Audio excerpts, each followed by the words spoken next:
மடியில் விளையாடி திண்ணன் மடியில் தவழ்ந்த தமிழ் தாயின் தலைமகனே, நீ பண் இசைத்து பாடுகையில் இசைத்தமிழ், இயல்பாய் பேசுகையில் இயற்தமிழ், கூத்தாடி நடிக்கையில் நாடகத்தமிழ், இயல் இசை நாடகம் என்று மூன்றும் கலந்த முத்தமிழே. சொன்னாலும் வாய்மணக்கும், தொட்டாலும் கைமணக்கும், நட்டாலும் தமிழ் பயிராய் நடுகின்ற தமிழருக்கு கலைஞர் என்ற பெயர் இருக்குமானால் அந்த தமிழை வணங்கி வானம் வானவில்லிற்கு வளகாப்பு சூட்டும் மாதமான ஜூன் அந்த வசந்த காலத்தில் பிறந்தார். திக்கும் திசையெல்லாம் தலைக்கொடி நாட்டிய என் தலைவனுக்கு தலை வணங்கி எனது உரையை ஆரம்பம் செய்கின்றேன். ஆம், நான் இன்று பேச வந்துள்ள தலைப்பு கலைஞரும் தமிழும்.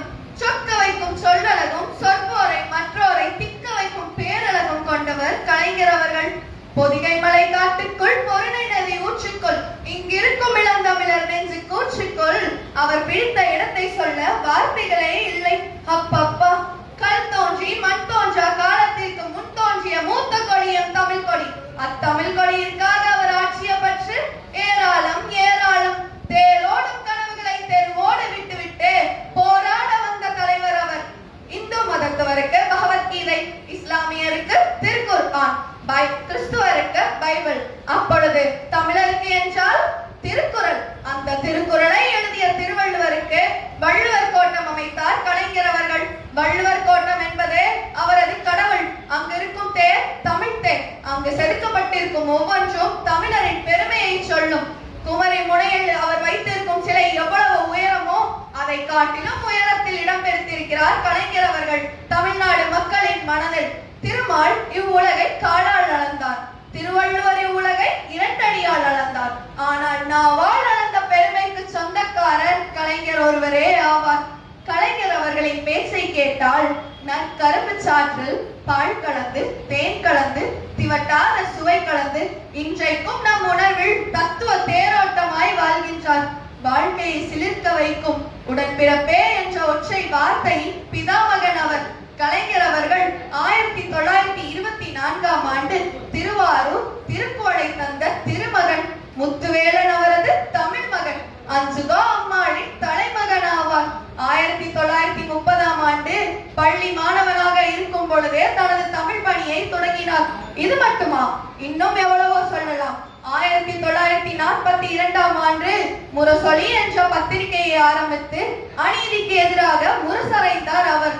செம்மொழியான தமிழ் மொழியா என்ற இந்த பாடலை கேட்டவுடன் நமக்கு மெய்சிலிர்த்து போய்விடும். இந்த பாடலை எழுதியது மட்டுமல்லாமல் செம்மொழி என்ற அங்கீகாரத்தையும் கலைஞர் அவரே வாங்கி தந்தார். இயல் இசை நாடகம் என்று மட்டுமல்லாமல் 92 அடையாளங்களால் தமிழை உருவகப்படுத்தினார்.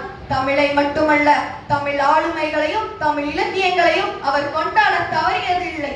சென்னையில் திருவள்ளுவருக்கு கலைக்கூடம், சென்னையில் வள்ளுவர் கோட்டம், குமரி முனையில் வள்ளுவருக்கு சிலை, பூம்புகாரில் சிலப்பதிகார கலைக்கூடம் என பல நினைவு சின்னங்களையும் இக்கால இளைஞர்களுக்கு எடுத்துக்காட்டியுள்ளார் கலைஞர் அவர்கள்.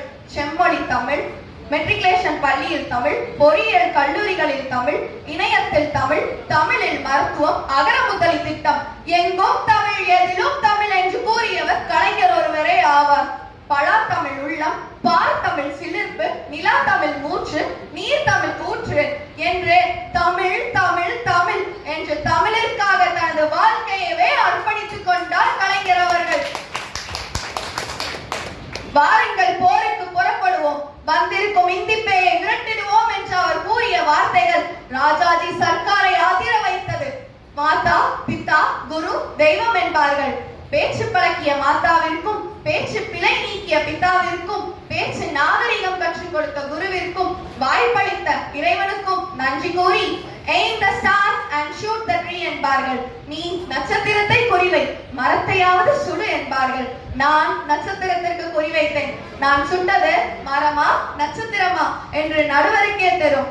நட்சத்திரத்தை சுடும் வரை முயற்சிப்பேன், இல்லையில் பயிற்சிப்பேன். நேரமோ சுருக்கம், என் கருத்தோ பெருக்கம். இன்னும் நான் பேசினால் வரும் சுணக்கம். அதனால் இத்துடன் எனது உரையை முடித்துக் கொள்கின்றேன். நன்றி, வணக்கம்.